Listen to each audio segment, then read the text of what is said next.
नमस्ते दोस्तों, स्वागत है आपका हमारे YouTube channel story tube back पर, जहां आपको मिलेगा ढेर सारी कहानियां और नोवेल का समावेश। अगर आप हमारे चैनल पर नए हैं तो सब्सक्राइब करना ना भूले। तो चलो करते हैं वीडियो को शुरू। एक बेहद अजीब पल में उसने अपना शरीर मोड़ लिया। उसके शरीर में मौजूद शक्ति अचानक हिल गया। तुरंत वह स्प्रिंग की तरह तेजी से उसकी हथेली पर जमा हो गया। उसने अपनी हथेली बाहर फेंकी और जोर से ध्रुव की मुट्ठी से टकराया। एक धमाके के साथ बूढ़े नाथ का शरीर अचानक कांप उठा। उसे उम्मीद नहीं थी कि ध्रुव की ताकत वाकई इतनी ज्यादा होगी। उसका शरीर अनायास ही आधा कदम पीछे हट गया। हालांकि एक पल बाद बूढ़े नाथ ने अचानक अपने दूसरे हाथ में सुनहरा ब्लेड लहराया और विशाल सुनहरे मुट्ठी पर हिंसक रूप से वार किया। तेज गति से थंडर चॉप। जैसे ही ब्लेड गिरा, एक भयावह बिजली चमकी। ब्लेड के गिरने से पहले बिजली पहले आ गई। हमला पहले ही विशाल मुट्ठी पर जोरदार प्रहार कर चुका था। तुरंत ही ध्रुव को अनायास ही अपनी बांह सुन्न होती हुई महसूस हुई। यहां तक कि विशाल सुनहरे रंग की मुट्ठी की सुनहरी चमक भी थोड़ी फीकी पड़ गई थी। बूढ़े नाथ ने जब यह दृश्य देखा तो वह मन ही मन खुश हुए बिना नहीं रह सका। सोचते ही 1000 फीट का एक और वज्र, जो पहले वाले से भी ज्यादा मोटा था, अचानक गिरा। वह एक बार फिर उस विशाल सुनहरी मुट्ठी की ओर टूट पड़ा। एक हल्की सी ची ध्वनि धीरे से निकली। 1000 फीट का वज्र, जो अभी अभी ध्रुव की विशाल सुनहरी मुट्ठी पर टूटा था, अचानक गायब हो गया, मानो किसी अंतहीन खाई में गिर गया हो। इस अजीब दृश्य के कारण बूढ़े नाथ के अधीनस्थों का हमला एक पल के लिए रुक गया। ध्रुव ने बस इसी पल का इस्तेमाल अपनी बांह की सुन्नता को पूरी तरह से दूर करने के लिए किया। एक ठंडी खर्राट के साथ ध्रुव की मुट्ठी ने अचानक एक बार फिर हमला किया। जैसे ही विशाल मुट्ठी गुजरी, खाली जगह टूट गई। यहां तक कि इस खाली जगह से भी इस समय एक स्पष्ट टूटने की आवाज निकली। टकराना, अचानक मांस के टकराने की आवाज गूंजी। बूढ़े नाथ का शरीर भी तुरंत पीछे की ओर उड़ गया। साथ ही बूढ़े नाथ के शरीर से हड्डियों के टूटने की आवाज भी गूंजी। इस मुक्के से बूढ़े नाथ की कई हड्डियां सचमुच जोर से टूट गईं। यह ध्रुव के मुक्के में निहित शक्ति को दर्शाने के लिए पर्याप्त था। विस्फोट। ध्रुव के मुंह से एक बार फिर एक मधुर और शक्तिशाली आवाज निकली। बूढ़े नाथ के शरीर से एक बार फिर एक धमाके की आवाज सुनाई दी। जैसे ही वह पीछे की ओर उड़ रहा था, उसका शरीर एक बार फिर बेकाबू होकर हवा में 2-4 बार उछला। तुरंत ही वह 500 किलोमीटर पीछे हट गया और फिर खून थूककर अपने शरीर को रोक लिया। जब उसने ध्रुव की तरफ देखा तो उसकी आंखें आश्चर्य से भर गईं। आखिर अभी अभी हुए उस हमले में क्या हुआ था? जब ध्रुव ने बूढ़े नाथ को मुक्का मारकर पीछे धकेला तो उसने धीरे धीरे खाली हवा से अपना शरीर प्रकट किया। वह मन ही मन मुस्कुराया और मन ही मन कहा, चिंता मत करो छोटे जिन्न, इतने लंबे समय की नींद के बाद आखिरकार तुम जाग गए हो। हाँ, लगता है तुम्हें स्थानिक शक्ति के उस धागे से काफी लाभ हुआ है। न केवल तुमने अपनी शक्ति पूरी तरह से वापस पा ली है, बल्कि तुम 8 सितारा विद्वान रैंक के शिखर पर भी पहुंच गए हो। हाँ, इसे एक अप्रत्याशित आश्चर्य माना जा सकता है। इस समय ध्रुव स्वाभाविक रूप से छोटा जिन्न की बात कर रहा था, जो काफी देर से सो रहा था। यह अप्रत्याशित था कि छोटा जिन्न ऐसे महत्वपूर्ण क्षण में जाग जाएगा। इससे ध्रुव को बहुत सी परेशानियों से बचाया जा सका था। इस समय ध्रुव के पूरे शरीर पर टिमटिमाती सुनहरी बिजली की चमक वाला एक बिजली का ड्रैगन उसके शरीर के भीतर उछल कूद कर रहा था। वह काफी खुश लग रहा था। कभी कभी उसके शरीर के चारों ओर चांदी सफेद रंग की एक दिव्य शक्ति चमक उठती थी, जिससे वह छोटा सा जीव और भी रहस्यमयी लग रहा था। ध्रुव ने छोटा जिन्न से यूं ही कुछ बातें की। फिर उसने एक बार फिर अपना ध्यान हटाकर बूढ़े नाथ की ओर देखा, जो 1000 किलोमीटर दूर था। हालांकि ध्रुव ने बूढ़े नाथ पर एक मुक्का मारा था, फिर भी इस बूढ़े नाथ में 6 सितारा शक्तिदेव जैसी ताकत थी। उस छोटे से हमले से ज्यादा कुछ बाहरी चोटें ही लग सकती थीं। अगर उसे कुछ अंदरूनी चोटें भी लगीं, तो उन्हें गंभीर चोटें नहीं माना जाएगा। उनके स्तर के लोगों के लिए ये वाकई कोई मायने नहीं रखती। हाँ, बूढ़े नाथ के मुंह से एक बार फिर एक भयंकर दहाड़ निकली, जिसमें एक खूनी आभा थी। इस समय बूढ़े नाथ सचमुच उन्मत्त अवस्था में पहुंच गया था। आज का अपमान उसके पूरे जीवन का सबसे असहनीय अपमान कहा जा सकता है। इसलिए वर्तमान ध्रुव उसके दिल में पहले से ही उन लोगों की सूची में शामिल हो चुका था जिन्हें मरना ही था। बूढ़े नाथ का शरीर एक बार फिर चमका और उस खाली जगह से तुरंत गायब हो गया। ऐसा लग रहा था जैसे वह कभी प्रकट ही न हुआ हो। उसी समय ध्रुव के सामने का खाली स्थान एक बार फिर चकनाचूर हो गया। एक अत्यंत तेज सुनहरा ब्लेड तुरंत 1000 किलोमीटर की दूरी तय करके ध्रुव के सामने प्रकट हुआ। एक ब्लेड ध्रुव के सिर की ओर गिरा। ध्रुव भी पीछे नहीं रहा। उसके चेहरे पर एक ठंडी मुस्कान आ गई जब दिव्य रोशनी एक बार फिर उसकी हथेली में प्रकट हुई। वह तेजी से इकट्ठा हुई और ध्रुव ने अपनी बड़ी आस्तीन लहराई। एक तलवार जोर से बाहर निकला और सुनहरे ब्लेड से टकराया। कुछ ही पलों में दोनों के बीच 100 से ज्यादा घूंसे चल चुके थे। दोनों को चोटें आई थीं। हालांकि अगर कोई ध्यान से देखे तो पता चलेगा कि बूढ़े नाथ के कपड़े पहले से ही फटे हुए थे। उसके शरीर की सतह भी हरे और बैंगनी रंग के धब्बों से ढकी हुई थी। उसकी त्वचा के बड़े बड़े हिस्से भी आग की लपटों से जल गए थे। उसका पूरा शरीर ऐसा लग रहा था मानो उसे किसी अलाव में फेंककर भून दिया गया हो। उसकी हालत बेहद दयनीय थी बूढ़े नाथ की तुलना में। हालांकि ध्रुव के कपड़े भी फटे हुए थे, यह स्पष्ट था कि बूढ़े नाथ के हमलों ने ध्रुव के कपड़ों को ही नुकसान पहुंचाया था। आसमानी फना कदम की सुरक्षा के साथ ध्रुव अपनी पूरी ताकत लगाकर बूढ़े नाथ के सभी हमलों को चकमा दे सकता था। इस समय बूढ़े नाथ के मन में और भी ज्यादा गुस्सा था। वह एक 6 सितारा शक्तिदेव था, फिर भी एक 3 सितारा शक्तिदेव ने उसे इस हालत में पहुंचा दिया था। वह इसे कैसे स्वीकार कर सकता था? हालांकि इस समय वह मन ही मन खुद को असहाय महसूस कर रहा था। ध्रुव की फुर्ती बेहद तेज थी। वह निश्चित रूप से उसे पकड़ नहीं पाता था।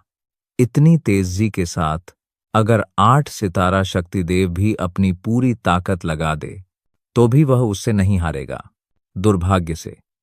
जबकि बूढ़े नाथ अभी भी इस बारे में सोच रहा था कि ध्रुव से कैसे निपटा जाए। ध्रुव में अब आगे बढ़ने का धैर्य नहीं था। आज की लड़ाई में ध्रुव सिर्फ अपनी ताकत का अंदाजा लगाना चाहता था। 6 सितारा शक्तिदेव के खिलाफ लड़ना ही उसे अपराजेय स्थिति में पहुंचाने के लिए काफी था। इसलिए उसे और ज्यादा खेलने की जरूरत नहीं थी। अपने शरीर के एक झटके से ध्रुव का शरीर एक पल में 1000 मील से भी ज्यादा पीछे हट गया।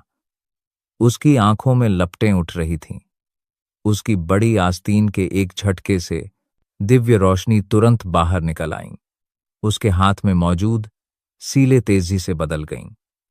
सीलों को देखकर लग रहा था कि यह ध्रुव की दूसरी प्रसिद्ध तकनीक विनाशकारी शौर्य कमल था। प्राचीन नील शहर से 1,00,000 फीट ऊपर आकाश में 2 मानव आकृतियां खड़ी थीं। इस समय उनमें से एक, जो काफी युवा लग रहा था, की आभा उसके पूरे शरीर पर फैल रही थी। ऊंचे उड़ते हुए शक्ति उसके शरीर के भीतर से तेजी से बाहर निकलकर उसकी हथेली में समा गया। जैसे जैसे उसके शरीर के भीतर शक्ति इकट्ठा होती गई, खाली जगह से नंगी आंखों से दिखाई देने वाली प्राकृतिक शक्ति के रेशे दिखाई देने लगे। वे ऊर्जा की एक लहर में बदल गए जो उस आदमी की हथेली में भर गई।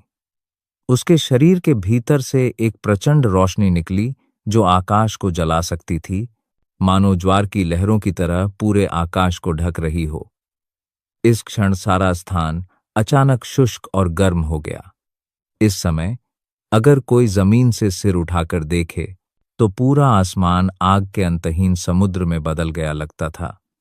उसे देखते ही दिल में एक गर्माहट सी उमड़ पड़ती थी। एक शक्तिदेव योद्धा वाकई भयानक था। इतनी शक्तिशाली युद्ध तकनीक, इतना भयानक जितना उन्होंने अपने जीवन में कभी नहीं देखा था। आसमान में बूढ़े नाथ ने जब ध्रुव को देखा तो उसके चेहरे के भाव थोड़े बदल गए। जाहिर है, ध्रुव जो तकनीक दिखा रहा था उससे उसके दिल में भी अनायास ही थोड़ी चिंता पैदा हो गई थी। यह तकनीक का शुरुआती प्रदर्शन मात्र था, फिर भी यह इतनी ताकतवर ताकत को आकर्षित करने में सक्षम था। यह जानना वाकई असंभव था कि जब यह तकनीक पूरी तरह तैयार हो जाएगी तो कैसा भयावह दृश्य होगा। बूढ़े नाथ की नजरें ध्रुव की हथेली में आए बदलाव पर टिकी रहीं। वह धुंधली सी नजर से देख पा रहा था कि ध्रुव की हथेली में एक अंगूठे के आकार का रहस्यमय काले रंग का प्रकाश बिंदु था। भयावह प्राकृतिक शक्ति और ध्रुव की शक्ति उस काले रंग के प्रकाश बिंदु में पूरी तरह से समा गई थी। वह रहस्यमय काले रंग का प्रकाश बिंदु एक अथाह गड्ढे जैसा था।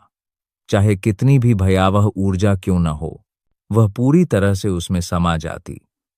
इस दृश्य ने बूढ़े नाथ के पूरे शरीर के रोंगटे खड़े कर दिए। उसके दिल में तुरंत खतरे का एहसास हुआ। अगर उसने ध्रुव को इसी तरह जारी रहने दिया तो हो सकता है कि हमला करने के बाद उसे भागने का मौका भी न मिले। अगर वह अभी ध्रुव को हराना चाहता था तो उसे पहले ध्रुव द्वारा इस्तेमाल किए जा रहे तकनीक को जबरदस्ती रोकना होगा, वरना इसके नतीजे निश्चित रूप से उसके लिए असहनीय होंगे। यह सोचते हुए बूढ़े नाथ की आंखों में अचानक एक निर्दयी भाव उभर आया। उसने अचानक अपने हाथ में पकड़ा हुआ बड़ा सुनहरा ब्लेड लहराया। शरीर को हिलाते हुए वह एक बार फिर ध्रुव की ओर बढ़ा। हजारों बूढ़े नाथ एक पल में चकमा खा गए। अगले ही पल बूढ़े नाथ का पूरा जोरदार हमला ध्रुव के सिर के ऊपर पहुंच चुका था। वह ध्रुव की खोपड़ी से बस 1 इंच की दूरी पर था। ध्रुव उस सुनहरे ब्लेड की तीक्ष्णता को साफ साफ महसूस कर सकता था। अगर यह ब्लेड सचमुच गिर जाता तो शायद वह ध्रुव वहीं 2 टुकड़ों में बांट जाता। ध्रुव की आंखें पतली रेखा में सिमट गईं। उसके चेहरे का भाव भी धीरे धीरे ठंडा होता गया। क्या तुमने अपना अंतिम संघर्ष शुरू कर दिया है? दुर्भाग्य से तुमने जो कुछ भी किया है सब बेकार है। मैंने पहले ही कह दिया था कि जब तक तुम मुझे उकसाओगे नहीं, मैं स्वाभाविक रूप से तुमसे परेशान होने के लिए बहुत आलसी हो जाऊंगा। वर्तमान स्थिति तुम्हारे द्वारा ही लाई गई है। अगर तुम किसी को दोष देना चाहते हो तो अपने उस बेहद मूर्ख पोते को दोष दो। यह विचार ध्रुव के दिल में कौंध गया। उसका शरीर, जो हवा में खड़ा था, अचानक चमक उठा और आकाश से गायब हो गया।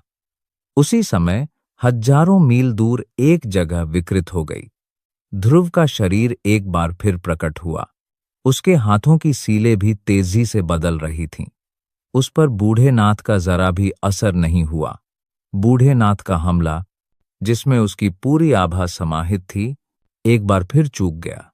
ध्रुव की फुर्ती और गति ऐसी नहीं थी जिसकी तुलना कोई 6 सितारा शक्तिदेव कर सके। आज संभवतः वह बूढ़े नाथ केवल यह देख सकता था कि कैसे ध्रुव अपने हाथ में हमले को सफलतापूर्वक तैयार कर रहा था। उस समय संभवतः बूढ़े नाथ की मृत्यु का समय होगा।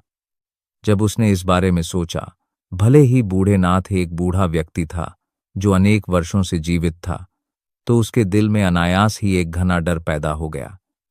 लेकिन अगले ही पल उसके पीले, बेजान चेहरे पर अचानक एक ठंडी मुस्कान तैर गई। उसके मुंह के कोने पर आई मुस्कान ने दूसरों को असामान्य रूप से घृणा का अनुभव कराया। बूढ़े नाथ ने भी धीरे से अपने हाथ से सुनहरा ब्लेड वापस खींच लिया, मानो ध्रुव के हाथ में मौजूद हमले का उससे कोई लेना देना ही न हो। वह हवा में सीधा खड़ा हो गया और ठंडी मुस्कान के साथ ध्रुव को देखा। काफी देर बाद बूढ़े नाथ ने ठंडी मुस्कान के साथ ध्रुव को देखा और कहा, मुझे यह मत बताओ कि तुम सचमुच आज इस प्राचीन नील शहर में मुझे बलपूर्वक मारना चाहते हो। ये शब्द सुनते ही ध्रुव अनायास ही भौहें सिकोड़ गया। उसके चेहरे पर एक संदिग्ध भाव भी उभर आया। बूढ़े नाथ की हरकतें ध्रुव ने स्वाभाविक रूप से देखी थीं। हालांकि इसने ध्रुव के शांत हृदय को अनायास ही धीरे धीरे ऊपर उठा दिया। एक क्षण रुकने के बाद ध्रुव ने बूढ़े नाथ को ठंडे स्वर में उत्तर दिया, तुम इसके लिए मुझे दोष नहीं दे सकते। अगर तुमने मुझे उकसाया न होता तो मैं तुम्हें छूने की जहमत नहीं उठाता। बस अफसोस की बात है कि तुम्हारा पोता ही नहीं है। उसने जिद की कि तुम अपने दादा मुझे छुओ। जब ध्रुव के ये शब्द कहे गए तो नीचे शहर में हर कोई अनायास ही हौंस पड़ा। ध्रुव के इन शब्दों से वे बहुत उत्तेजित हो गए थे। आकाश में मौजूद कुछ शक्तिदेव योद्धाओं के चेहरे के भाव इस समय और भी गंभीर हो गए। उनकी आंखें भी ध्रुव को देखने लगीं और उनमें भी अतुलनीय आश्चर्य और भय था। यह ध्रुव के इन हास्यास्पद शब्दों की वजह से नहीं था, बल्कि यह उस खूबसूरत शौर्य कमल की वजह से था जो इस समय ध्रुव के हाथ में एक भयावह रोशनी की शक्ति से भरा हुआ था। पहली नजर में तो वह शौर्य कमल कुछ खास नहीं लग रहा था, फिर भी उसकी भयावह रोशनी की तीव्रता ने इस अंधेरे काले संसार को उस अंतहीन खाली जगह में भी अतुलनीय रूप से गर्म बना दिया था। शहर के लोग उनसे सुरक्षित थे और स्वाभाविक रूप से उसे स्पष्ट रूप से महसूस नहीं कर पा रहे थे। फिर भी अपनी ताकत के बल पर उन्हें यह कैसे पता नहीं चल पाया कि वह रोशनी कितनी भयावह थी। तुरंत ही कुछ शक्तिदेव योद्धाओं ने अपना मुंह खोला और आश्चर्य से बोले, आखिर यह रोशनी किस प्रकार की प्राकृतिक दिव्य रोशनी है? अब यह मत बोलना कि यह दिव्य रोशनी रैंकिंग पर एक प्राकृतिक दिव्य रोशनी नहीं है, अन्यथा इसमें इतनी भयावह रोशनी शक्ति कैसे हो सकती है? यह बूढ़ा आदमी ऐसा नहीं सोचता। अगर यह दिव्य रोशनी है तो इसका रंग इतना अस्त व्यस्त कैसे हो सकता है? मुझे डर है कि यह किसी प्रकार की तिलस्मी रोशनी है जिससे हम परिचित नहीं हैं। जब बुजुर्ग ओजस ने ध्रुव को देखा तो उसकी आंखों में अनायास ही एक गंभीर भाव उभर आया। वर्धन ने उसे पहले ही बता दिया था कि ध्रुव कितना शक्तिशाली है। हालांकि उस समय ये सिर्फ वर्धन के शब्द थे और वह उन पर पूरी तरह विश्वास करने की हिम्मत नहीं कर पा रहा था। उसके मन में अभी भी ध्रुव की असली लड़ाकू शक्ति को लेकर कुछ संदेह था। यहां तक कि जब उसने पहले ध्रुव को आसमानी फना कदम का उपयोग करते देखा था तो उसने केवल अनुमान लगाया था कि ध्रुव एक 8 सितारा शक्तिदेव के खिलाफ मुकाबला करने में सक्षम होगा। हालांकि अब ऐसा लग रहा है कि अगर ध्रुव चाहता तो उसके लिए 8 सितारा शक्तिदेव योद्धा को बलपूर्वक मारना असंभव नहीं था। हालांकि इस समय ध्रुव के हाथ में मौजूद रोशनी कमल से बुजुर्ग ओजस यह पुष्टि करने में सक्षम था कि इस तकनीक का स्तर संभवतः एक इंसानी रैंक तकनीक थी। अगर उसे इसका सामना भी करना पड़े तो उसे निश्चित रूप से सावधान रहना होगा। इंसानी रैंक तकनीक कितनी भयावह थी, यह बात बुजुर्ग ओजस, जो मध्य क्षेत्र से आए थे, निश्चित रूप से जानते थे। इस समय ध्रुव के हाथ में विनाशकारी शौर्य कमल अपने अंत के करीब था। ध्रुव के चेहरे के भाव भी इस समय कुछ फीके पड़ गए थे। जाहिर है इस बार ध्रुव ने विनाशकारी शौर्य कमल को प्रकट करने के लिए अपनी पूरी ताकत लगा दी थी। इस विनाशकारी शौर्य कमल की शक्ति निश्चित रूप से ध्रुव द्वारा बनाए गए अब तक के सबसे शक्तिशाली विनाशकारी शौर्य कमल की होगी। हुम्फ, बच्चे, अगर तुम मुझ बूढ़े को बलपूर्वक मार भी दो तो क्या तुम्हें यकीन है कि इस प्राचीन नील शहर के हजारों लोग बच पाएंगे? अचानक बूढ़े नाथ की कुछ कर्कश आवाज एक बार फिर से निकली, जिससे वहां मौजूद सभी लोगों की निगाहें अनायास ही दूसरी ओर मुड़ गईं। बूढ़े नाथ की बातें सुनकर शहर में सबके चेहरे पर एक अलग ही भाव आ गया। जाहिर है उन्हें पहले से ही अंदाजा हो गया था कि ध्रुव के हाथ में जो कमल था वह कितना डरावना था। चूंकि ध्रुव की यह तकनीक 6 सितारा शक्तिदेव बूढ़े नाथ को बलपूर्वक मारने में सक्षम थी, इसलिए उनके जैसे साधारण योद्धाओं के बारे में बात करने की भी कोई आवश्यकता नहीं थी। यह सुनकर आकाश में 10 से ज्यादा शक्तिदेवों ने एक ठंडी सिसकारी भरी। जाहिर है वे बूढ़े नाथ द्वारा उनकी ताकत को कम आंकने से बेहद असंतुष्ट थे। यह सुनकर बूढ़े नाथ के मुंह के कोने पर एक बार फिर ठंडी मुस्कान आ गई। उसने तुरंत अपना मुंह खोला और जोर से हंस पड़ा। यह सही है, मैं लगभग भूल ही गया था। इतने सारे शक्तिदेवों के संरक्षण में इस लड़के का हमला स्वाभाविक रूप से शहर के लोगों को नुकसान नहीं पहुंचा पाएगा। इन शब्दों के बाद शहर में सभी के चेहरे पर गर्मजोशी आने से पहले ही बूढ़े नाथ के चेहरे पर अचानक पागलपन छा गया। एक ठंडी मुस्कान के साथ उसने फिर से बोलने के लिए अपना मुंह खोला। इसलिए मैं केवल मर सकता हूं, चूंकि यह मामला है। भले ही मैं मर जाऊं, मैं इस बिगड़ेल लड़के को जरूर अपने साथ ले आऊंगा, ताकि वह मेरी मृत्यु में मेरा साथ दे सके। बूढ़े नाथ के ये शब्द सुनकर शहर में सबके चेहरे संदिग्ध हो गए। हालांकि आकाश में 10 से ज्यादा शक्तिदेवों ने ये शब्द सुनकर अनायास ही अपने मुंह के कोनों को जोर से सिकोड़ लिया। बूढ़े नाथ को देखने वाली उनकी निगाहें तिरस्कार से भरी थीं। 10 से ज्यादा शक्तिदेवों ने एक दूसरे को देखा। सभी ने एक दूसरे की आंखों में तिरस्कार और घृणा देखी। जाहिर है वहां मौजूद शक्तिदेवों को अच्छी तरह पता था कि बूढ़े नाथ आगे क्या करने वाला है। जब सभी ने अपना सिर घुमाया और एक बार फिर बूढ़े नाथ को देखा, तो उन्होंने अनजाने में अपना सिर हिलाया और अपने दिल में आह भरी। यह चाल फिर से, लगता है यह बूढ़ा नाथ आज एक बार फिर किसी विपत्ति से बचने में सक्षम होगा। यह विचार अभी सबके दिलों में कौंधा ही था कि आकाश में बूढ़े नाथ के हाव भाव और भी निर्दयी हो गए। उसने एक बार फिर ध्रुव की ओर नजर घुमाई और ठंडी हौंसी हौंस दी। मैं जानता हूं कि तुम्हारी इस चाल की ताकत मुझे सीधे मारने के लिए पर्याप्त है। यह बूढ़े नाथ के हाव, संभव है कि तुम्हारी यह तकनीक पहले ही इंसानी रैंक तकनीक के स्तर तक पहुंच चुकी हो।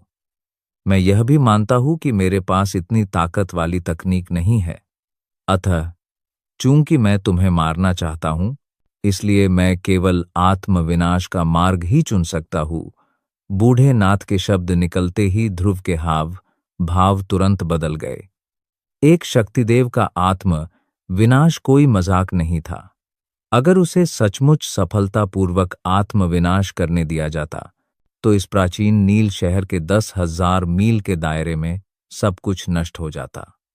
यदि ये तथाकथित शक्तिदेव इस जीवन जोखिम भरे हमले को झेलना भी चाहते, तो भी यह संभव था कि वे पर्याप्त बड़ी कीमत चुकाए बिना अपने जीवन को बचा नहीं पाते। इससे यह अनुमान लगाया जा सकता है कि एक शक्तिदेव का आत्म विनाश कितना भयावह था।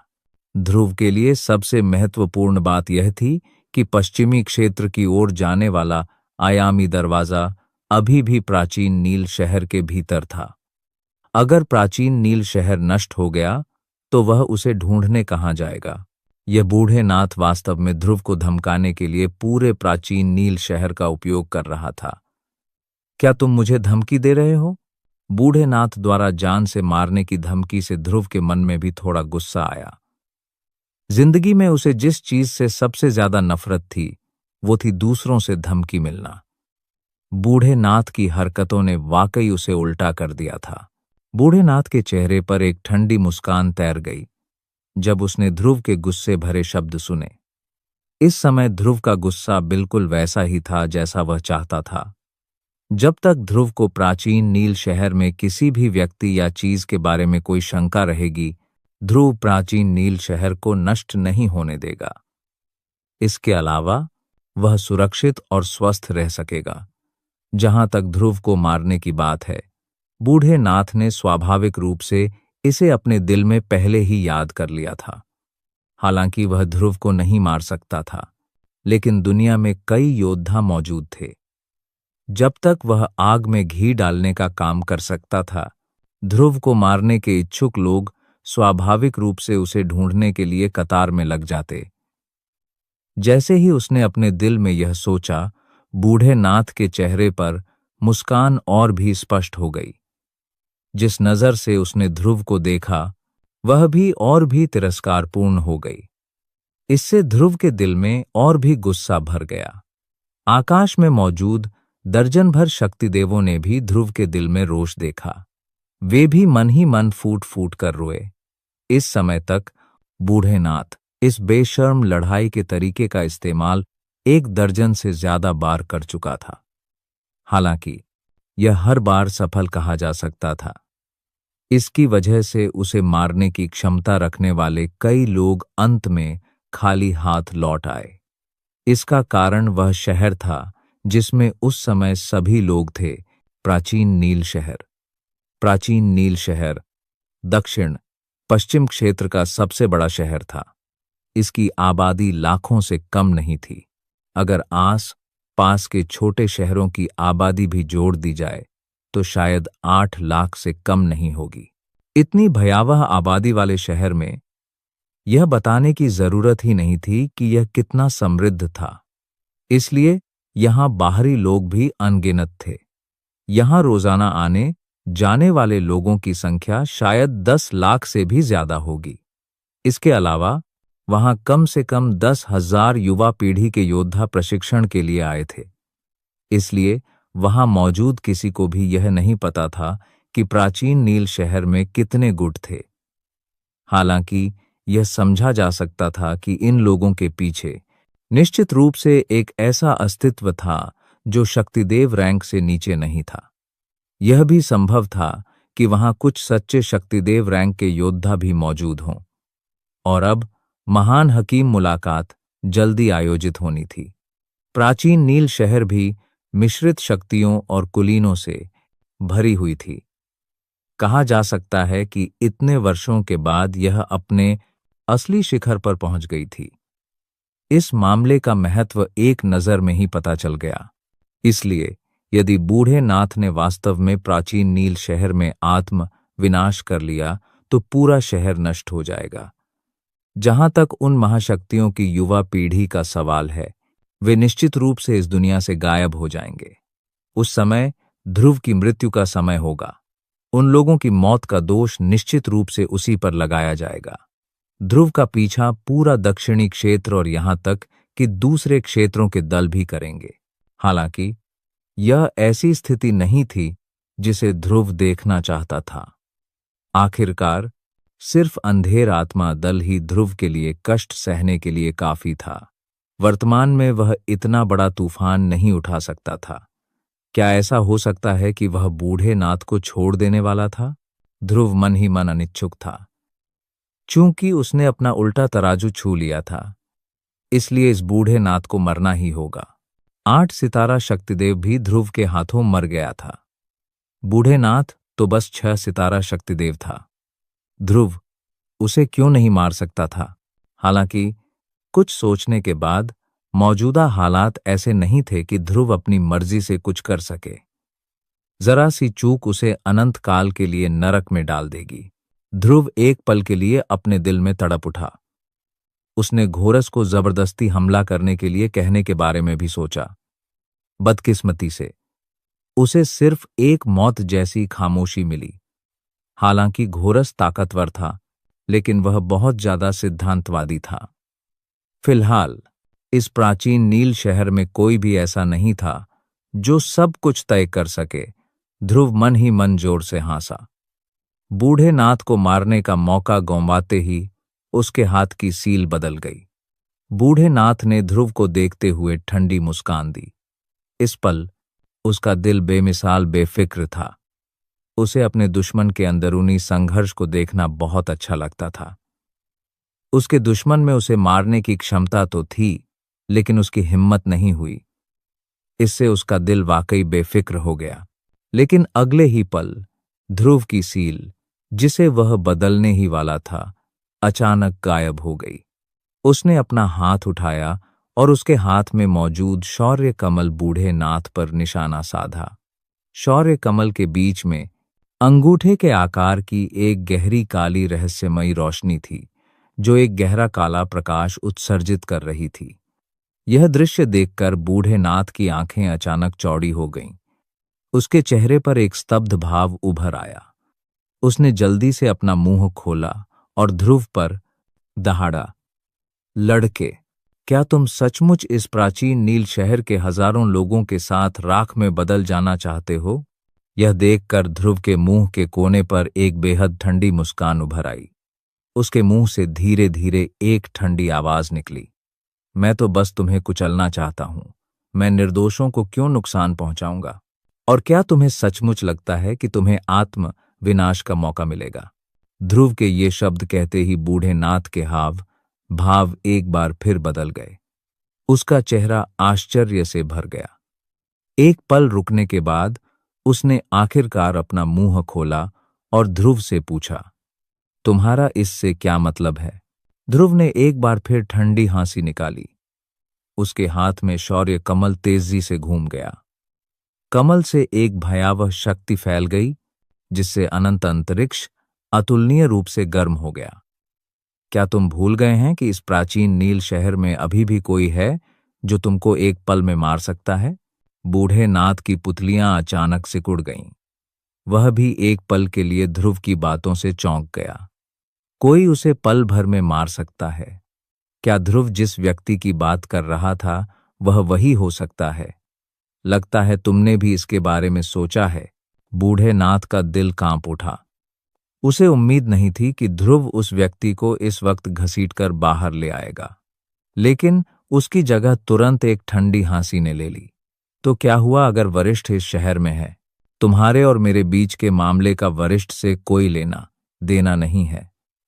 अगर यह प्राचीन नील शहर सचमुच खत्म भी हो जाए तो भी वरिष्ठ को कोई नुकसान नहीं होगा। तुम उनको अपने साथ घसीटना चाहते हो? सरासर बेवकूफी है। ध्रुव के मुंह के कोने पर एक चंचल मुस्कान उभर आई। उसकी आंखें चमक उठीं और उसने धीरे से मुंह खोला और कहा, मैं यह नहीं कह रहा हूं कि बुजुर्ग लुहार मुझे भी अपने साथ नीचे खींच लेंगे। मैं बस बुजुर्ग लुहार से उनके एकांत स्थान की रक्षा करने के लिए कहना चाहता हूं। बस इतना ही। हम लड़के, यह ऐसी बात नहीं है जिसे तुम यूं ही कह सकते हो। बूढ़े नाथ की आवाज धीमी होने का इंतजार किए बिना ही ध्रुव के बगल वाली जगह में एक बूढ़ा व्यक्ति प्रकट हो गया। उसकी शक्ल देखकर लग रहा था कि वह बूढ़ा था, बुजुर्ग लुहार ही था। जैसे ही बूढ़े नाथ ने वरिष्ठ लुहार को देखा, उसके हाव भाव एकदम बदल गए। उसे उम्मीद नहीं थी कि वरिष्ठ लुहार उस लड़के की मदद के लिए आगे आएंगे जिससे वह सिर्फ एक बार मिला था। यह तो पता ही है कि उसने भी बुजुर्ग लुहार को अपने छोटे से आंगन से जाने के लिए कभी नहीं कहा था। आखिर इस बदमाश ने वरिष्ठ लुहार जैसे व्यक्ति को आकर्षित करने के लिए क्या तरीका अपनाया होगा? लुहार ने लापरवाही से बूढ़े नाथ की तरफ देखा, जो बहुत ही दयनीय हालत में था, और धीरे से खर्राटे लिए। फिर उसने अपना सिर घुमाकर बगल में खड़े ध्रुव की तरफ देखा। उसने अपने होंठ सिकोड़े और ध्रुव को धीरे से डांटा, लड़के, तुम्हारी जबान बहुत तीखी है। अगर मुझे तुमसे कोई एहसान न मिला होता तो मैं तुमसे कोई वास्ता ही नहीं रखता। ध्रुव शर्मिंदगी से मुस्कुराया। खैर, इस बूढ़े ने आखिरकार कदम बढ़ा ही दिया। आज बूढ़े नाथ मौत से बच नहीं पाएगा।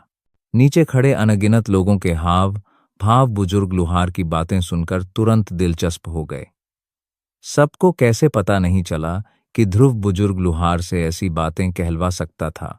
अगर ऐसा था तो फिर ध्रुव ने बुजुर्ग लुहार को कौन सा दुर्लभ प्राकृतिक खजाना दिया था? बुजुर्ग लुहार और ध्रुव की बात खत्म होते ही बुजुर्ग लुहार की नजर एक बार फिर बूढ़े नाथ पर पड़ी। उदासीन स्वर में बोलते हुए उसके मुंह के कोनों पर एक तिरस्कार भरी मुस्कान उभर आई। शुरू में यह बूढ़ा आदमी इस मामले में इतना आलसी था कि उसे कोई फर्क ही नहीं पड़ा। लेकिन मैंने सुना है कि तुम खुद को तबाह करना चाहते हो। और इस बूढ़े आदमी के एकांतवास को भी तबाह करना चाहते हो। इसलिए मेरे मन में थोड़ी बेचैनी हुई और मैं बाहर आकर तुमसे बात करना चाहता था। क्या मैं जान सकता हूं कि क्या यह सच है? अपनी बात खत्म करने के बाद बुजुर्ग लुहार के चेहरे पर एक आलसी भाव उभर आया और वह जम्हाई लेने लगा। तभी उसने बूढ़े नाथ की तरफ देखना जारी रखा। जब बूढ़े नाथ ने बुजुर्ग लुहार की बातें सुनी तो उसके चेहरे के भाव बार बार बदलते रहे। अंत में उसका चेहरा पीला और सफेद हो गया और उस पर खून का कोई निशान नहीं था। बुजुर्ग लुहार के आने से बूढ़े नाथ आज अपने सारे मौके गंवा चुका था। अगर उसके पास ध्रुव को धमकाने के लिए कुछ नहीं होता तो आज उसकी मौत का दिन जरूर होता। अगर वह जीना चाहता था तो उसके पास बस एक ही रास्ता बचा था। वह था ध्रुव से माफी मांगना और उसकी माफी पाने की पूरी कोशिश करना। इसके अलावा बूढ़ा लुहार अभी भी उसके साथ था। संभावना थी कि बुजुर्ग लुहार की वजह से ध्रुव उसे लगभग छोड़ ही देगा। हालांकि जब उसने सोचा कि कैसे वह एक 6 सितारा शक्तिदेव को अपनी आवाज कम करनी पड़ी और एकमात्र 3 सितारा शक्तिदेव बदमाश से माफी मांगनी पड़ेगी, तो बूढ़े नाथ ने तुरंत अपने दिल में बेहद अपमानित महसूस किया। सौभाग्य से जीने की चाहत ने आखिरकार बूढ़े नाथ को अपने दिल की गहराइयों में ध्रुव के लिए अंतहीन आक्रोश को जबरदस्ती दबाने पर मजबूर कर दिया। आखिरकार अगर आज सचमुच उसकी मौत हो जाती तो न सिर्फ वह अपने दिल की नाराजगी को बाहर नहीं निकाल पाता, बल्कि उसके पीछे का विशाल दल भी पल भर में बह जाता। यह एक ऐसी बात थी जिसे बूढ़े नाथ आसानी से नहीं छोड़ सकते थे, खासकर तब जब उनका पोता भी इसमें शामिल हो। भला वह ऐसा करने को कैसे तैयार हो सकता था? एक पल की हिचकिचाहट के बाद बूढ़े नाथ ने आखिरकार अपना दिल कठोर कर लिया। उसकी खून से सनी आंखें, जो अंतहीन आक्रोश से भरी थीं, धीरे धीरे बंद हो गईं। उसके शरीर पर छाई जंगली और हिंसक शक्ति भी बलपूर्वक उसके शरीर में समा गई। काफी देर बाद बूढ़े नाथ ने एक बार फिर धीरे से अपनी आंखें खोलीं। ध्रुव को देखते ही उसके चेहरे के भाव भी गर्म हो गए थे। उसके मुंह के कोने की ध्रुव को देखते ही मांसपेशियों ने जोर से एक सौम्य मुस्कान खींची। उसकी बूढ़ी आंखों की जगह शर्मिंदगी ने ले ली। उसने 2 बार खांसकर ध्रुव से कहा, हाँ हाँ मेरे दोस्त, आज जो कुछ भी हुआ वो बस एक गलतफहमी है। जब ये बूढ़ा वापस जाएगा तो मैं इस मामले की पूरी जांच जरूर करूंगा।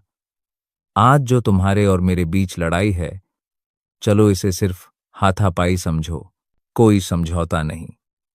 आगे से हम दोस्त रहेंगे। ओहो, जांच? इस बूढ़े को लगता है कि जांच की कोई जरूरत नहीं है। तुम्हारे पोते को इसी बूढ़े ने थप्पड़ मारा था। वो लड़का इस बूढ़े के सामने तुम्हारे बारे में बोल रहा था। इस बूढ़े को ये बर्दाश्त नहीं हुआ, इसलिए मैंने उसे थप्पड़ मार दिया। मुझे मत बताना कि तुम एहसान का बदला चुकाना चाहते हो। जिस क्षण बूढ़े नाथ के शब्द उसके मुंह से निकले, बुजुर्ग लुहार ने नींद भरी आंखों से बूढ़े नाथ को देखा और धीरे से कहा। एलिन ने जब यह सुना तो उसकी पुतलियां अचानक सिकुड़ गईं। वह तो बस यूं ही ये शब्द कह रहा था। क्या एलिन के शरीर पर जो चोटें थीं वे सच में बुजुर्ग लुहार की वजह से थीं? बूढ़े नाथ ने जल्दी से अपने हाथों को प्याले में भर लिया और बुजुर्ग लुहार की तरफ मुस्कुराया। उसका चेहरा भी बेहद शर्मिंदा था। वह अचानक मुड़ा और कई शक्तिदेव योद्धाओं द्वारा बनाई गई सीमा को बेरहमी से पकड़ लिया। एक जोरदार धमाके के साथ वह सीमा टूट गई। इसके तुरंत बाद बूढ़े नाथ ने एलिन की आकृति को ऊपर खींच लिया। जब एलिन ने अपने दादाजी के चेहरे पर उदासी देखी तो वह अनायास ही चौंक गया। जब उसने बुजुर्ग लुहार को ध्रुव के पास खड़ा देखा तो एलिन को तुरंत कुछ समझ आ गया। बदकिस्मती से इससे पहले कि वह कुछ कह पाता, बूढ़े नाथ ने बेरहमी से उसके चेहरे पर तमाचा जड़ दिया। पल भर में एलिन का आधा चेहरा तेजी से सूज गया और खून से लाल हो गया। उसके मुंह और नाक से लगातार ताजा खून बह रहा था। एलिन के चेहरे पर चमकदार लाल 5 अंगुलियों का निशान स्पष्ट रूप से अंकित था। बोलो, तुम्हारे शरीर पर जो चोटें हैं, क्या वे सचमुच भाई ध्रुव के कारण लगी थीं? बुजुर्ग लुहार के सामने और ध्रुव की प्रतिष्ठा के साथ बूढ़े नाथ ने अपनी गलती सहजता से स्वीकार कर ली। एक ही वाक्य में ध्रुव के साथ उसका रिश्ता और भी गहरा हो गया, मानो वे दोनों पुराने दोस्त हों जो एक दूसरे को बरसों से जानते हों। एलिन ने बूढ़े नाथ के गुस्से भरे शब्द सुने तो उसके चेहरे के भाव अचानक बदल गए। काफी देर बाद उसने कांपते हुए अपना सिर हिलाया। एक और थप्पड़ की आवाज आसमान में गूंज उठी। बूढ़े नाथ का दिल बहुत दुख रहा था। हालांकि ध्रुव की मौजूदगी में उसके पास एक बार निर्दयी होने के अलावा कोई चारा नहीं था। बूढ़े नाथ का चेहरा उदास था। उसे नहीं पता था कि यह किसने किया, लेकिन उसके दिल में उठे गुस्से के कारण उसकी आंखों के कोनों की त्वचा लगातार कांप रही थी। भाई ध्रुव से माफी मांगो, ये शब्द बोलते ही एलिन की पुतलियां सुई की नोक जितनी सिकुड़ गईं। उसने चाहे जितना भी सोचा हो, उसे उम्मीद नहीं थी कि उसके दादाजी उससे सचमुच ऐसे शब्द कहेंगे। हालांकि वह अपने दिल की असली स्थिति को लेकर भी बेहद स्पष्ट था। इस समय वह अपने दादा को व्यक्तिगत रूप से ध्रुव से माफी मांगने की इजाजत नहीं दे सकता था। अगर ऐसा था तो उसे नहीं पता था कि लौटने पर उसकी स्थिति में कोई सुधार होगा या नहीं। काफी देर बाद एलिन ने पलटकर ध्रुव का सामना किया। हालांकि वह माफी मांग रहा था, फिर भी उसकी आंखों में एक क्रूर चमक थी। अंत में एक पल रुकने के बाद एलिन ने आखिरकार धीरे से झुककर सभी की निगाहों के सामने ध्रुव से माफी मांगी। उसी समय उसकी आस्तीन के नीचे हाथ कसकर भींचे हुए थे। उसकी उंगलियों के बीच से ताजा खून की धारें बह रही थीं, जो इस समय उसके दिल में दबी भावनाओं का संकेत दे रही थीं। हाँ, बूढ़े नाथ, यह छोटा सा लड़का थोड़ा नासमझ है। इस बूढ़े ने पहले साफ साफ सुना था कि तुम चाहते थे कि वह छोटा ध्रुव माफी मांगे। चूंकि अब यह तो तुम्हें भी ऐसा ही करना चाहिए, है ना? चूंकि तुम्हारे पास माफी का मौका है, तो क्या तुम्हें अपने माफी पर भी एक नजर नहीं डालनी चाहिए? मैं तुम्हें याद दिला दूं कि इस लड़के द्रव की नजर बहुत तेज है। चूंकि वह ऐसी चीज निकाल सकता है जिससे इस बूढ़े को बहुत धक्का लगा है, इसलिए इस बूढ़े को उसकी तेज नजर के बारे में ज्यादा कुछ कहने की जरूरत नहीं है। तुम्हें भी दूसरों को बेवकूफ बनाने की कोशिश बंद कर देनी चाहिए। बुजुर्ग लुहार ने यह दृश्य देखकर अपना मुंह खोला और ठंडी हंसी हंस दी। जब उसने दोबारा मुंह कर बाप खोला तो बूढ़े नाथ के मुंह का कोना लगातार फड़कने लगा। उसे ऐसा लगा जैसे उसके दिल से खून टपक रहा हो। काफी देर बाद बूढ़े नाथ ने आखिरकार अपना मन बनाया। चूंकि बुजुर्ग लुहार ने कहा था, वह जरूर चाहता था कि वह कुछ निकाले, और उसके शब्दों के अर्थ से जो चीज उसने निकाली थी वह निश्चित रूप से घटिया नहीं होगी। बूढ़े नाथ अजीब तरह से हंसा। उसने शर्मिंदगी भरी मुस्कान के साथ बुजुर्ग लुहार की तरफ देखा और कड़वी मुस्कान के साथ कहा, दोस्त ध्रुव, यह बूढ़ा बाहर आते समय कोई कीमती सामान नहीं लाया। इसके अलावा मुझे डर है कि भाई ध्रुव को इस बूढ़े के पास मौजूद छोटी छोटी चीजों में भी कोई दिलचस्पी नहीं होगी। जब बूढ़े लुहार ने यह सुना तो वह फिर से ठंडी हंसी। उसके चेहरे के भाव अचानक ठंडे हो गए। उसने ठंडी सांस ली और ठंडी आवाज में कहा, क्यों, तुम्हारे पास कुछ नहीं है? तो अपना शून्य बिजली तालाब का न्योता निकालो। ये शब्द निकलते ही बूढ़े नाथ के चेहरे के भाव मानो जम से गए। उसका पूरा शरीर मानो हवा में स्थिर हो गया और तुरंत ही चुप हो गया। बुजुर्ग लुहार के शब्द उसके मुंह से निकलते ही बूढ़े नाथ पूरी तरह से स्तब्ध रह गया। उसने कभी उम्मीद नहीं की थी कि बुजुर्ग लुहार अपने हाथों में शून्य बिजली तालाब न्योते के साथ इतना लंबा भाषण देंगे। बुजुर्ग लुहार वाकई एक सच्चे योद्धा कहलाने के लायक थे। बुजुर्ग लुहार ने न सिर्फ बूढ़े नाथ के संसाधनों को हड़प लिया, बल्कि उन्होंने ध्रुव पर भी बहुत बड़ा उपकार किया था। कम से कम बूढ़े नाथ ने तो यही सोचा था। हालांकि बुजुर्ग लुहार के लिए शून्य बिजली तालाब का न्योता बस इतना ही था। अगर यह वस्तु ध्रुव के लिए मददगार न होती तो बुजुर्ग लोहार कुछ और कहने की जहमत नहीं उठाते। नीचे बैठे दर्जन भर शक्तिदेव भी यह दृश्य देखकर मन ही मन खुश हो गए। उन्हें इस बात की खुशी थी कि उन्होंने इस राक्षसी प्रतिभा को नहीं भड़काया। उससे भी ज्यादा उन्हें इस बात की खुशी थी कि उन्होंने बुजुर्ग लुहार को नहीं भड़काया। हालांकि दूसरी ओर ये सभी शक्तिदेव ध्रुव के बारे में और भी ज्यादा उत्सुक थे। आखिर उसने बुजुर्ग लुहार को ऐसा कौन सा दुर्लभ प्राकृतिक खजाना दिया था जिससे बुजुर्ग लुहार उसकी इतनी अच्छी देखभाल कर सके। जब बुजुर्ग ओजस ने आकाश में यह दृश्य देखा तो अनायास ही उनकी भौहें तन गईं। शायद दूसरों को पता न हो, लेकिन उन्हें कैसे पता न चले, बुजुर्ग लुहार के साथ उनका कुछ रिश्ता था। यहां तक कि उनके पीछे स्थित आसमानी सौदा मीनार भी बुजुर्ग लुहार से अभिन्न रूप से जुड़ा हुआ था। हालांकि वह यह कहने की हिम्मत नहीं कर पाया कि वह बुजुर्ग लुहार के चरित्र को जानता था, फिर भी वह उनके बारे में थोड़ा बहुत जानता था। बुजुर्ग लुहार ने अपने जीवन में अनगिनत अनुभव किए थे। जो लोग उन्हें जानते थे वे सभी महान शक्ति संपन्न लोग थे। यहां तक कि कुछ सच्चे शक्तिशाली योद्धा भी बुजुर्ग लुहार के साथ अच्छे संबंध रखते थे। उनमें से अनगिनत लोग थे जो बुजुर्ग लुहार से हथियारों को निखारने में मदद मांगना चाहते थे। हालांकि बुजुर्ग लुहार के मानक बेहद ऊंचे थे।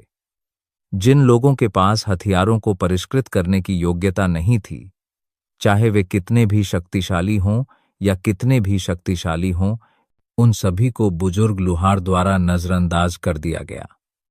अगर कोई ऐसा भी होता जो बुजुर्ग लुहार से मदद मांग सकता, तो बुजुर्ग लुहार आमतौर पर उसे कोई भाव नहीं देते थे। इससे पता चलता था कि बुजुर्ग लुहार को सचमुच प्रभावित करने वाली चीजें कितनी दुर्लभ थीं।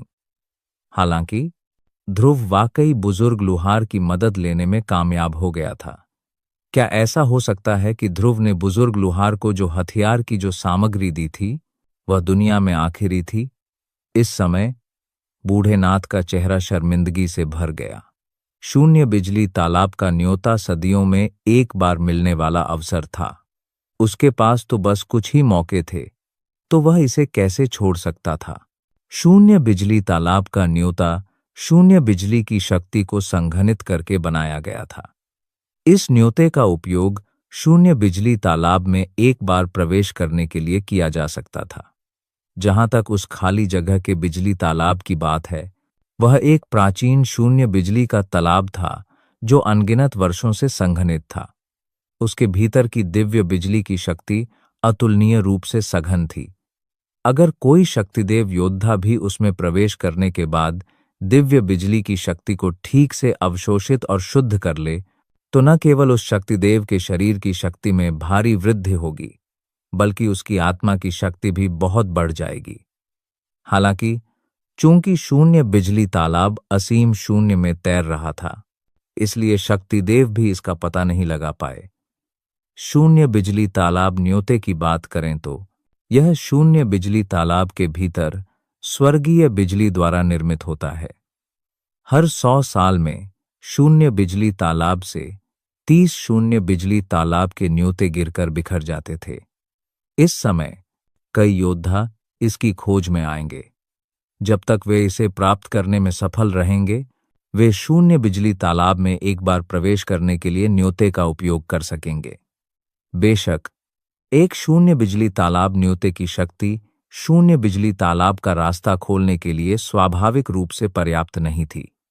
इस समय शून्य बिजली तालाब न्योते के मालिकों को शून्य बिजली तालाब में एक साथ प्रवेश करने से पहले अपने अपने न्योते को निकालना पड़ेगा और 30 शून्य बिजली तालाब न्योतों की शक्ति को एक साथ इकट्ठा करना होगा। ऐसा करने से ही कोई शून्य बिजली तालाब में प्रवेश कर सकेगा और उसमें मौजूद शून्य बिजली को अवशोषित और शुद्ध कर सकेगा। शून्य बिजली को कितना शुद्ध किया जा सकता है, यह उसके भाग्य पर निर्भर करेगा। बूढ़ा नाथ अपनी वर्तमान शक्ति प्राप्त करने में सक्षम होने का एक बड़ा कारण यह था कि वह 2 बार शून्य बिजली तालाब में प्रवेश करने के लिए भाग्यशाली था। अब जब उसे फिर से ऐसा अवसर मिला था, तो बूढ़ा नाथ स्वाभाविक रूप से इसे छोड़ने को तैयार नहीं था। उसे मन ही मन यकीन था कि अगर इस बार वो शून्य बिजली के तालाब में घुसने में कामयाब हो गया, तो शायद इस मौके का फायदा उठाकर 7 सितारा शक्तिदेव तक पहुंच भी पाएगा। भला वो ऐसा प्रलोभन कैसे स्वीकार कर नहीं सकता था? यह जानना जरूरी है कि भले ही अंतर सिर्फ एक सितारे का था, लेकिन एक शक्तिदेव कितना शक्तिशाली था। एक सितारे का अंतर पूरी युद्ध स्थिति को पलटने के लिए काफी था। हर कोई ध्रुव जैसा स्वर्ग विरोधी नहीं हो सकता। उसके पास इतने सारे इंसानी रैंक तकनीक थे। अगर वह पूरी ताकत लगा दे, तो स्वाभाविक रूप से वह एक उच्च स्तरीय शक्तिदेव से लड़ सकता था। हालांकि यदि वह इन्हें हटा देता, तो यह संभव था कि 4 सितारा शक्तिदेव के विरुद्ध उसकी जीत की संभावना अधिक नहीं होती। इस वजह से उस समय की तरह ताकत वाले लोगों के लिए शून्य बिजली तालाब का प्रलोभन और भी प्रमुख था। यही कारण था बुजुर्ग लुहार ने ध्रुव की मदद की थी। ध्रुव के लिए शून्य बिजली तालाब न्योते का मूल्य एक सच्चा प्रलोभन था। ध्रुव को भी बूढ़े लुहार की आवाज से शून्य बिजली तालाब के न्योते के बारे में पता चल गया था। अगर उसे पहले इसके बारे में पता नहीं होता तो कोई बात नहीं, लेकिन इस पल उसे अपने दिल में यह बात समझ आ गई। उसकी आंखों में अनायास ही एक लहर उठ गई। चूंकि यह इतनी दुर्लभ वस्तु थी, अगर वह कर पाता तो स्वाभाविक रूप से इसे प्राप्त कर लेता। ध्रुव निश्चित रूप से बूढ़े नाथ से मिले इस माफीनामे को हाथ से नहीं जाने देगा। ध्रुव ने अपनी आंखें थोड़ी ऊपर उठाईं और बूढ़े नाथ के झिझकते हुए अंदाज को देखा। हालांकि उसकी नाक से एक ठंडी खर्राट निकली। उसका पैर अचानक आगे बढ़ा और उसका दाहिना हाथ तुरंत उसकी छाती के सामने उठ गया। उसके हाथ में शौर्य कमल भी बूढ़े नाथ पर निशाना साध रहा था। ध्रुव के मन में एक विचार कौंधा और शौर्य कमल तुरंत तेजी से घूमने लगा। राजसी प्राकृतिक शक्ति की लहरें भी ध्रुव के हाथ में मौजूद कमल की ओर उमड़ने लगीं। बूढ़े नाथ ने जैसे ही ध्रुव का रुख देखा, उसका शरीर अचानक पीछे हट गया। साथ ही वह ध्रुव पर जोर से चिल्लाया, छोटे दोस्त ध्रुव, कृपया हमला मत करो। यह शून्य बिजली तालाब न्योते मेरे लिए पहले से ही बेकार है। तो क्या हुआ अगर मैं इसे छोटे दोस्त ध्रुव को दे दूं? माफी का उपहार कैसे हो सकता है? हालांकि उसके शब्द झूठे थे, फिर भी ध्रुव ने उन्हें सुनकर काफी सहज महसूस किया। कम से कम यह बूढ़े नाथ उसे यह देने को तैयार तो था। ध्रुव के मुंह के कोनों पर एक ठंडी मुस्कान उभर आई।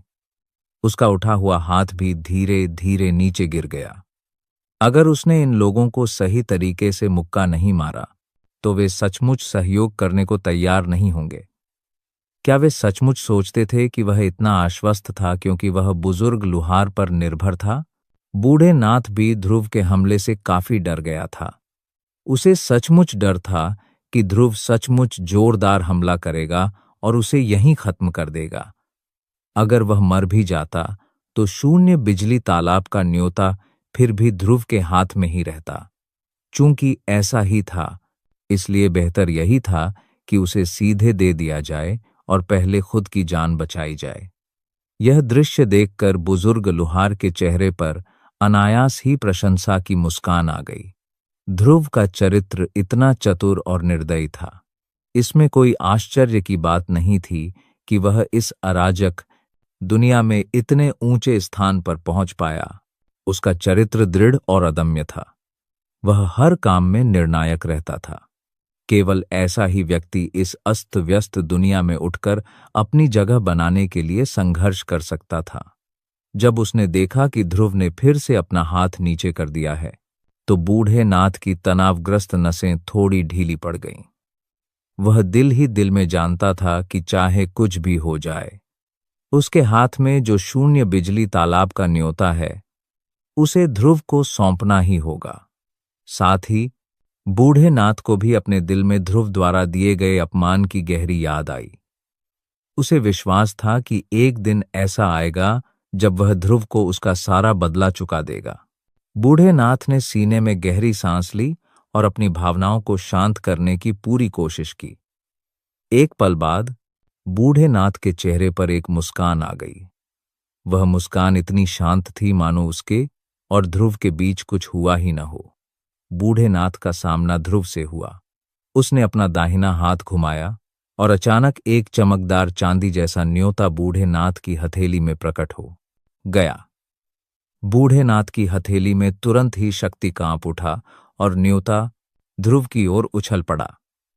जब ध्रुव ने यह देखा तो उसने अपना हाथ बढ़ाया और अपनी 2 उंगलियों से शून्य बिजली तालाब के न्योते पर लगे शक्ति को तोड़ा। उसने उसे दूसरे हाथ से पकड़ लिया और बिना देखे ही उसे अपने पास रख लिया। ध्रुव जानता था कि बुजुर्ग लुहार के बगल से देखते रहने के कारण बूढ़े नाथ में कुछ भी करने की हिम्मत नहीं थी, इसलिए वह काफी निश्चिंत था। बूढ़े नाथ का चेहरा दर्द से भर गया जब उसने देखा कि ध्रुव ने बड़ी मुश्किल से हासिल किया हुआ शून्य बिजली तालाब न्योता अपने पास रख लिया है। उसका दिल भी काफी बेबस महसूस कर रहा था, चूंकि वह पहले ही ध्रुव के हाथों में आता है चुका था, इसलिए वह उसे छोड़ ही सकता था। बूढ़े नाथ ने थोड़ा झुककर बुजुर्ग लुहार की ओर हाथ बढ़ाया। विदा लेने की बात कहकर वह मुड़ा और एलिन के साथ चला गया। हालांकि जैसे ही वह मुड़ा, ध्रुव की आवाज फिर सुनाई दी, भाई बूढ़े नाथ, आप सचमुच ऐसे ही जा रहे हैं? क्या ऐसा हो सकता है कि आप भूल गए हैं कि आपने अभी तक मुझे माफी का तोहफा नहीं दिया है? जब ध्रुव ने ये शब्द कहे तो न सिर्फ बूढ़े नाथ बल्कि उसके बगल में खड़े बुजुर्ग लुहार भी अपनी भौहें चढ़ाने से खुद को नहीं रोक पाए। माफी का तोहफा? क्या तुमने अभी नहीं लिया? तुम अभी फिर से क्यों मांग रहे हो? क्या तुम सच में मुझे जिंदगी मौत के संघर्ष में धकेलना चाहते हो? जब बूढ़ा नाथ पलटा तो उसके चेहरे पर थोड़ी उदासी थी। ध्रुव ने बार बार बूढ़े नाथ के लिए मुश्किलें खड़ी की थीं। वह सचमुच बूढ़े नाथ को मजबूर करना चाहता था कि वह कोई कदम उठाए। ध्रुव के चेहरे पर अभी भी एक हल्की सी मुस्कान थी जब वह बूढ़े नाथ को देख रहा था। ऐसा लग रहा था जैसे वह बूढ़े नाथ के कुछ करने का इंतजार कर रहा था। ध्रुव के इस हाव भाव और हरकत के साथ साथ ध्रुव की नजर जिस शौर्य कमल पर थी, उसकी वजह से बूढ़े नाथ को रोशनी की तेज धार के प्रहार से गर्मी का एहसास नहीं हुआ, बल्कि उसे अपने दिल में एक बर्फीली ठंडी सी अनुभूति हुई। ध्रुव जानता था कि बूढ़ा नाथ कुछ और सोच ही नहीं पा रहा था। हालांकि बुजुर्ग लोहार की चतुराई से वह ध्रुव के शब्दों का अर्थ तुरंत समझ गया। ध्रुव ने आगे कहा, भाई बूढ़े नाथ, क्या ऐसा हो सकता है कि तुम इतनी जल्दी भूल गए? पहले तुमने कहा था कि यह शून्य बिजली तालाब न्योता मुझे तुमने उपहार के रूप में दिया था।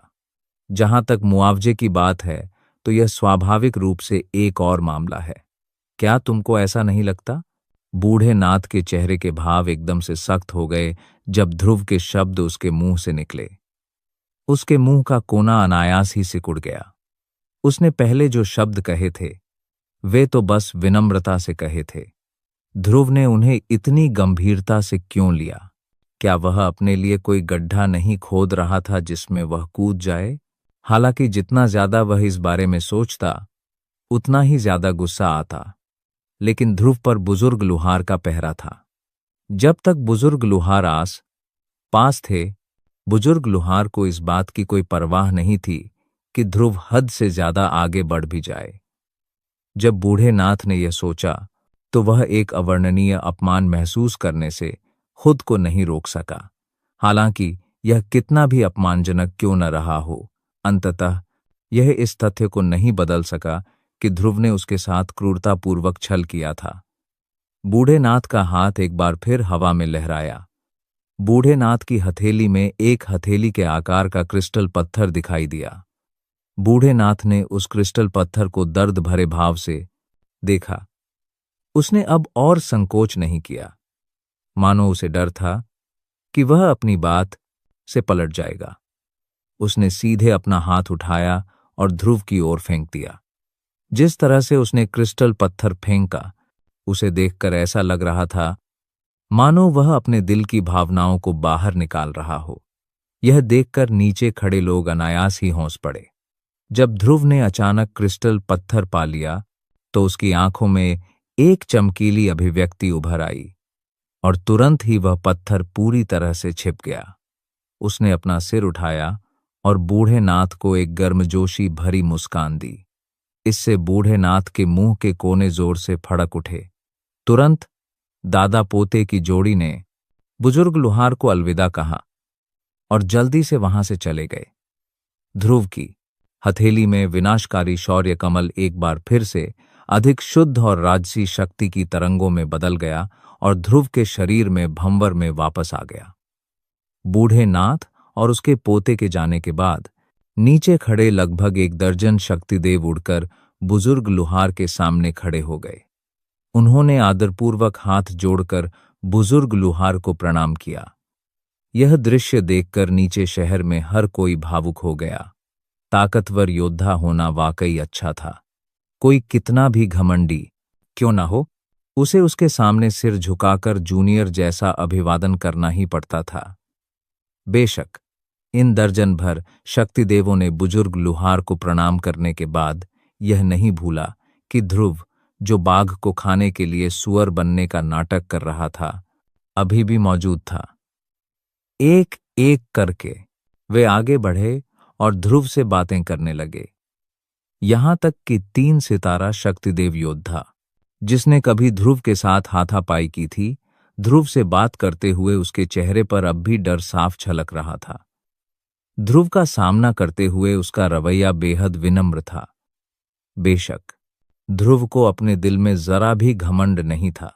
वह जानता था कि हालांकि उसके पास ऊंचे स्तर वालों को चुनौती देने की ताकत थी, लेकिन उसने अपनी पूरी ताकत लगा दी थी। एक हमले के बाद ध्रुव कमजोरी के दौर में प्रवेश कर जाएगा। कोई भी शक्तिदेव योद्धा उसे आसानी से मार सकता था।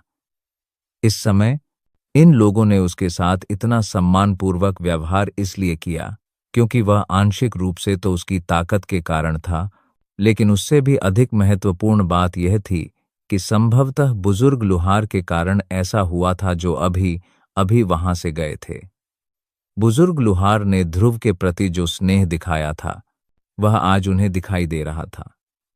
अगर ध्रुव वाकई बुजुर्ग लुहार के साथ अच्छे संबंध रखता और जब तक उसे बुजुर्ग लुहार जैसे योद्धा का संरक्षण प्राप्त होता, तो वह भविष्य में निश्चित रूप से एक शक्तिशाली योद्धा और असीम शक्ति वाला बन जाता। इस समय ध्रुव से दोस्ती करना, ध्रुव का इस्तेमाल बुजुर्ग लुहार से दोस्ती करने के बराबर था। उन्हें बस बुजुर्ग लुहार की ध्रुव से जुड़ी उम्मीदों में दिलचस्पी थी। ताकत कुछ भी नहीं थी। अगर वह उन्हें हरा भी न पाए तो भी छिप तो सकता था। दुनिया इतनी बड़ी थी। ध्रुव इन बातों की परवाह करने के लिए बहुत आलसी था। कुछ देर इन लोगों से बातें करने के बाद वह अकेला ही चला गया। कुछ देर तक एक दूसरे का मजाक उड़ाने और उपहास करने के बाद ये शक्तिदेव भी तितर बितर हो गए। वे इतने आलसी थे कि किसी और चीज की परवाह ही नहीं करते थे। उस रात एक मानव आकृति चुपचाप इस प्राचीन नील शहर से निकल गई। वह तेजी से शहर के बाहर गहरे पहाड़ों और पुराने जंगलों की ओर उड़ चली। बस कुछ ही सांसों में वह कई हजार मील की दूरी तय कर चुकी थी। इसके तुरंत बाद कान फाड़ देने वाली ध्वनि की लहरें पूरे जंगल में फैल गईं। अनगिनत कम रैंक के तिलस्मी जानवर इन भयावह ध्वनि की चपेट में आकर बलपूर्वक मारे गए। यह रात, जो शांत लग रही थी, खूनी रात में बदल गई थी। आधा महीना चुपचाप बीत गया। आखिरकार हकीमों की महान मुलाकात शुरू होने ही वाली थी। इसी समय प्राचीन नील शहर में विभिन्न स्थानों से योद्धा एकत्रित हो रहे थे। कुछ ही दिनों में 1 दर्जन से ज्यादा विशिष्ट शक्तिदेव योद्धा स्वयं इस प्राचीन नील शहर में पहुंच चुके थे। उनका उद्देश्य स्वाभाविक रूप से स्पष्ट था। वे सभी हकीम महान मुलाकात के लिए आए थे।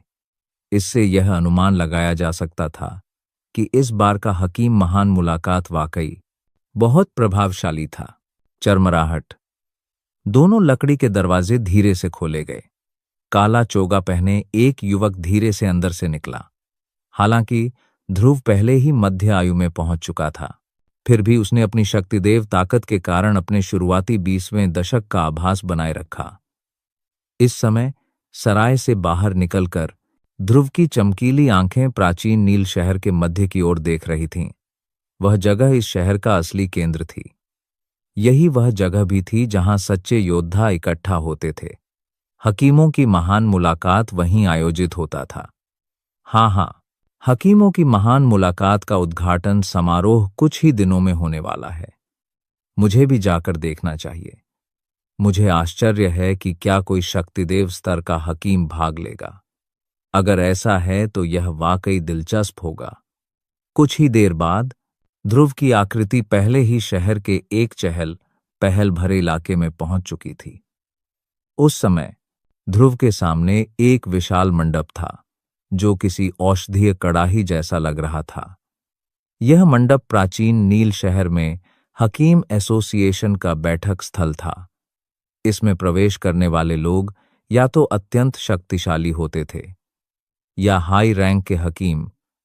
प्राचीन नील शहर जैसे हलचल भरे शहर में यदि कोई हकीम एसोसिएशन में प्रवेश करना चाहता है तो उसके पास कम से कम विद्वान की ताकत होनी चाहिए।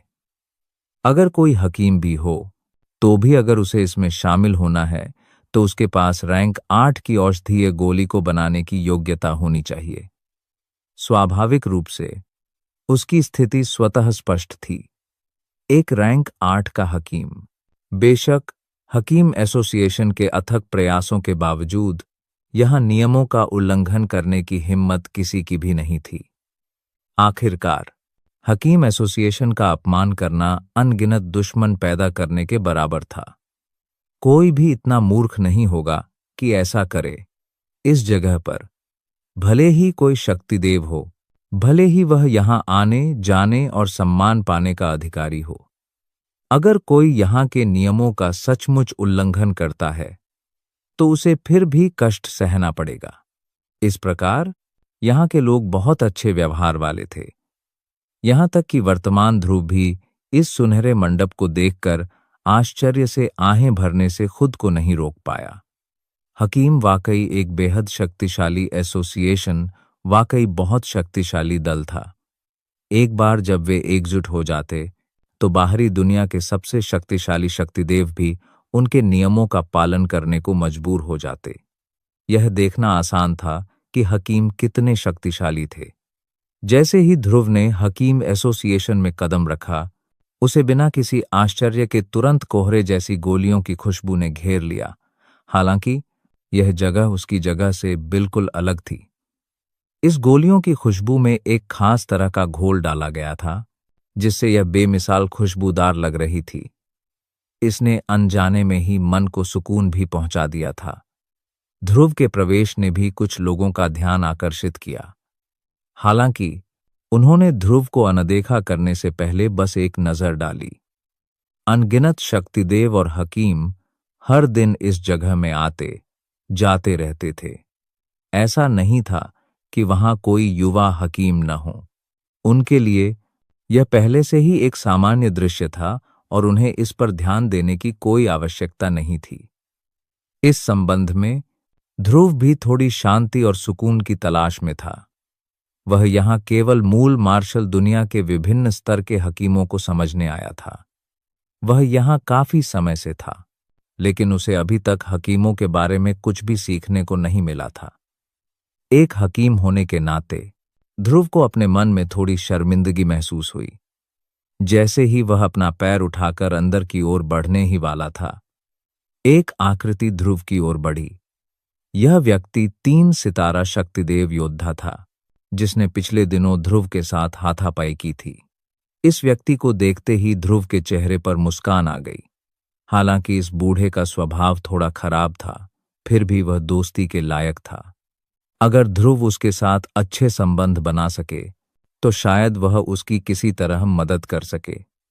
भाई ध्रुव, हाँ, मैंने कभी सोचा भी नहीं था कि तुम भी यहां आओगे। ओह, यह सही है। मैंने तुम्हें उस दिन उस अत्यंत शक्तिशाली रोशनी का उपयोग करते देखा था।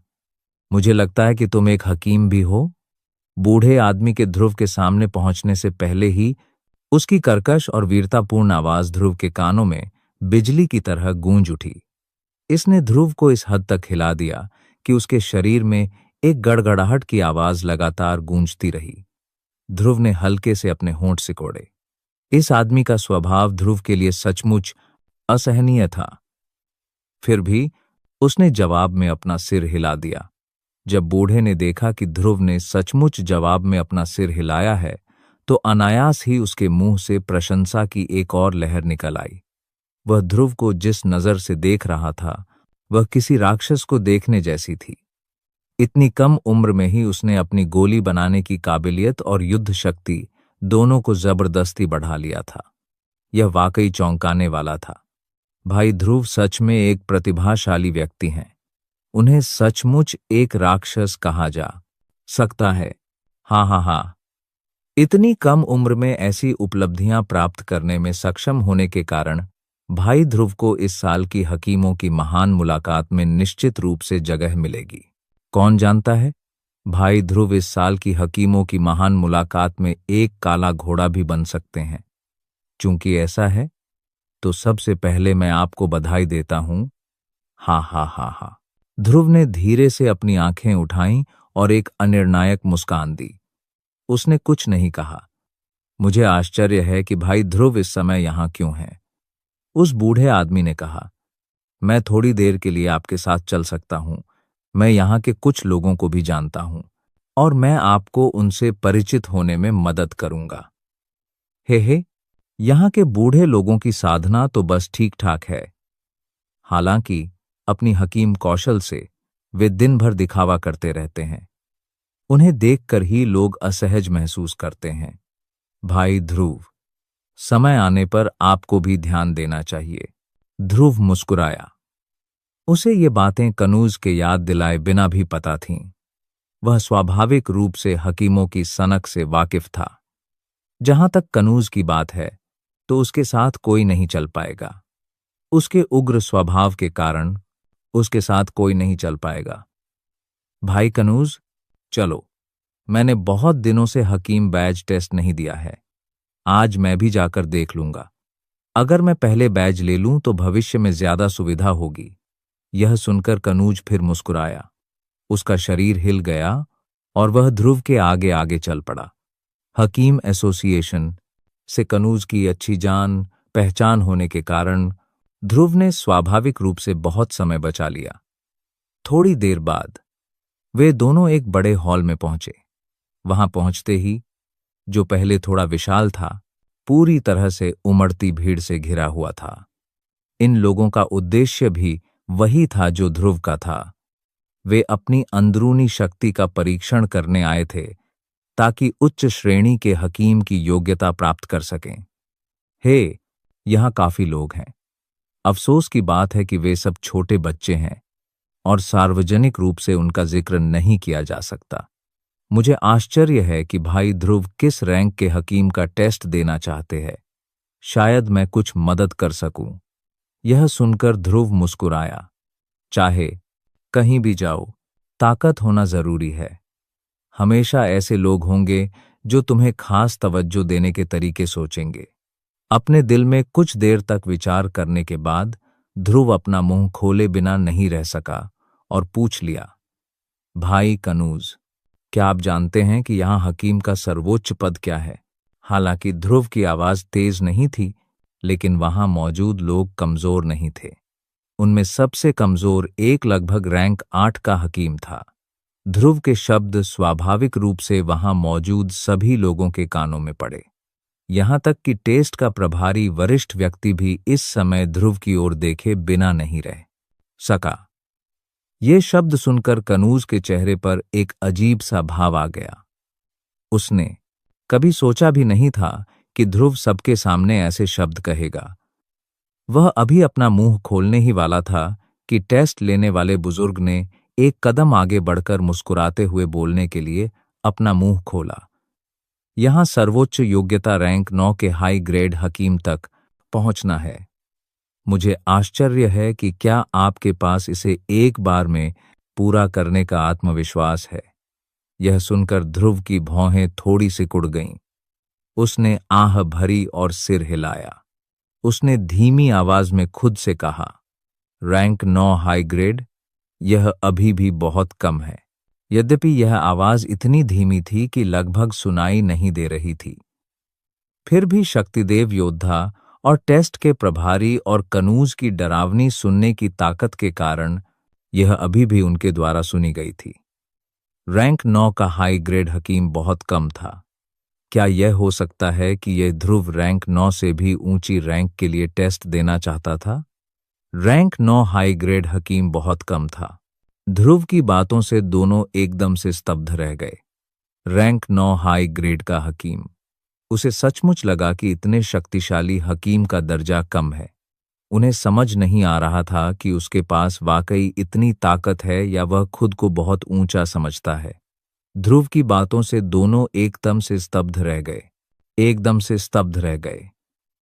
एक साधारण शक्तिदेव योद्धा को भी रैंक 9 के हकीम से विनम्रता से